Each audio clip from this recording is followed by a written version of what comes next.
ॐ नमः माता पिता चरणं नमः विद्याप्रदायकं दीक्षामन्त्रं गुरुर्वन्दे वन्दे गुरुपद पुनः पुनः। धन्य कहो उस ग्राम को जहाँ होता हरि नाम, आई के आसन लीजिए सिया सहित भगवान सिया पति रामचंद्र भगवान की जय। शरणम प्रभु। परम आदरणीय हमारे आज की कथा को श्रवण करने वाले भक्त प्राणियों, आज फिर भी श्री गौ माता मंदिर दनहाक शहर से कथा प्रवचन किया जाता है। जितने परिवार में देहांत भई हुई, हर एक को कोटान स्वागत करते हुए और शोक सहानुभूति प्रकट करते हुए, जहाँ जन्म उत्सव हो हर एक को बधाई देते हुए, मेरा जितना मित्रों दोस्तों प्रेमियों सारा दुनिया भर में है, अब मैं गन नहीं पाता हूँ कितना है, लेकिन सब कोई जितना प्रशंसा जितना बातें धन्यवाद लिखा हुआ है हमारे लोग के कथा के पर्व हितार्थ, तो मैं हर एक को गौ माता मंदिर के तरफ से धन्यवाद दे रहा हूँ और ज़्यादा नहीं कर सकूँगा। और आप लोग को मालूम है कि जो हमारे सूरीनाम देश में पहले स्वर्गीय सुकुल कौलेश्वर जी था, जो कमिश्नर था और काम किए थे। मैं सब हर एक से विनय करता हूँ कि जो कोई उसके बारे में कुछ बातें जानती हो, कारण उनका एक रिपोर्टाज से एक फिल्म बन रहा है और एक बुक लिखा रहा है, जिनमें मैं उनके बारे में काफ़ी चीज़ें लिखने की कोशिश करता हूँ।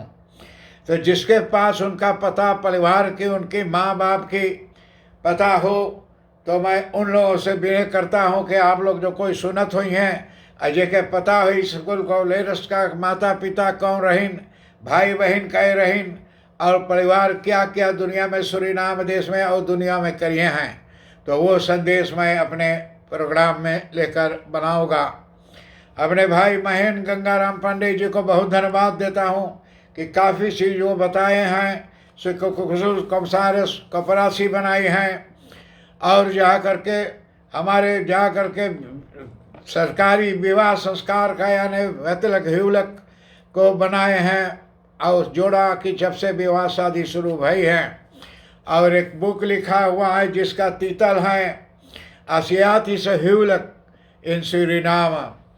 तो ये बुक का तीतल, अगर कोई के पास ये बुक हो तो मुझे थोड़ा दिन के लिए बुक चाहिए, आप मदद करें उसमें कुछ लिखा सकें। और बुक जो सुकुल कमिश्नर के पास हो तो उसको बुक को हमें ज़रूरी है ज़्यादा जानने के लिए। और गौ माता मंदिर के तरफ से जो यहाँ करके और गंगा दशहरा की कथा चल रही हैं, उसको सुनने की आप महती कृपा करें। अंशुमान पिता की आज्ञा पा करके अपने भाइयों को और खोजता हुआ यहाँ करके मुनि के आश्रम में पहुँचा, तो मुनि महात्मा गरुड़ ने उसके जाकर भाइयों को भस्म होने का और साग वृतांत सब सुनाया। तो जा करके और आ करके सुनाइन गरुड़ जी अंशुमान के पास सब समाचार कि तुम्हारे बेटवन के सबके और जा करके राजा ने भस्म कर दिया है। गरुड़ जी ने अंशुमान को यह भी बताया कि यदि इसकी मुक्ति चाहते हो तो गंगा जी के स्वर्ग से और धरती पर लाना होगा। बोले अगर जब मांगो ये लोग के स्वर्गवास होए, जब भाई ले तो अच्छा स्वर्ग में निवास करें, सुख शांति मिले, तो गंगा जी को इस दुनिया में लाना होगा। इस समय अवश्य ले जा करके अपने पिता के यज्ञ में पूर्ण कराओ। बोले कि ले जाके अपने पिता के यज्ञ में पूर्ण कराओ और दुनिया से गंगा जी के लाओ, भगवान से मांग के स्वर्गलोक से। इसके बाद गंगा जी गौ पृथ्वी पर लाने के कार्य करना, और बोले अपने गंगा जी के यहाँ लाने के कोशिश करो। तो अंशुमान ने घोड़े सहित यानी यज्ञ मंडप में पहुंचकर राजा सगर से और सब वृतांत कह सुनाया। महाराज सगर की मृत्यु के पश्चात अंशुमान ने गंगा जी को पृथ्वी पर लाने के लिए तप किया, परंतु वह असफलता रहे। जा करके गंगा जी को लिया करके यहाँ तप कराएं और तप के बाद में और नहीं हुए कुछ तो जा कर को भगवान करीन ये महाराज सगर अंशुमान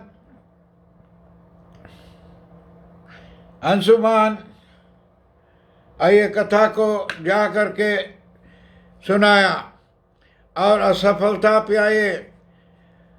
और इसके बाद उसके पुत्र दिलप हुआ। अंशुपात के पुत्र जो हैं सो दिलप हुआ और दिलप ने जा करके अंशुमान उसका पुत्र दिलप हुआ और दिलप ने तपस्या की और जा करके तपस्या करने के बाद तपस्या पूर्ण भी करने के से असफल हुआ। जीवन भर प्रार्थना करते हुए और दिलप भी असफलता भई तब, परंतु तपस्या न हो सके। और दिलप के पुत्र भागीरथ हुआ। अब भागीरथ जो थे तो भागीरथ ने गंगा जी को पृथ्वी पर लाने के लिए विक्रम तीर्थ जा करके कठोर तपस्या की। सब राजा ने जा करके सगर ने, अंशुमान ने, दिलप ने और दिलप के पुत्र जा करके अंशुमान जी ने और जा करके भागीरथ आया तो बहुत तपस्या किया। तपस्या करते करते कोई वर्ष बीत गए, कहानी कितने वर्ष बीत गए और तब जाकर ब्रह्मा जी प्रसन्न हुआ और यानी तथा गंगा जी को पृथ्वी लोक में जाने के लिए और वरदान दिया। और जाकर भागीरथ जब तपस्या करते करते थक गए तो जा करके ब्रह्मा जी ने आज्ञा दिन की जांच गए। ब्रह्मा ने बताया कि भूलोक में भगवान शंकर के अतिरिक्त यानी और किसी भी शक्ति नहीं है जो गंगा जी को वेग को यानी संभाल सके। इसलिए उचित है कि गंगा का वेगा संभालने के लिए भगवान शिव से अनुग्रह किया जाए। महाराज भागीरथ की अंगूठे पर यानी खड़े होकर के भगवान शंकर की आराधना की करने लगे। भागीरथ ने गोड़ के अंगूठा पर खड़ा होकर के भगवान की भक्ति करे लगे।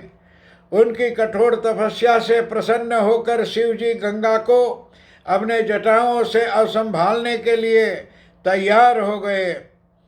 तो गंगा जी जब जाने देवलोक में से पृथ्वी पर और बढ़ी तो शिव जी ने गंगा जी को धारा अपनी जटाओं में लपेट लिया। कई वर्षों तक गंगा जी को और जटाओं में यानी शिव जी अपने रखे रहें और पथ पर जाने मिल सका। भागीरथ ने पूरा अनन्य विनय करने पर शिव जी गंगा जी को अपने जटाओं से मुक्त करने के लिए तैयार हुए। जब भागीरथ बहुत विनय करीन तो तैयार हुए।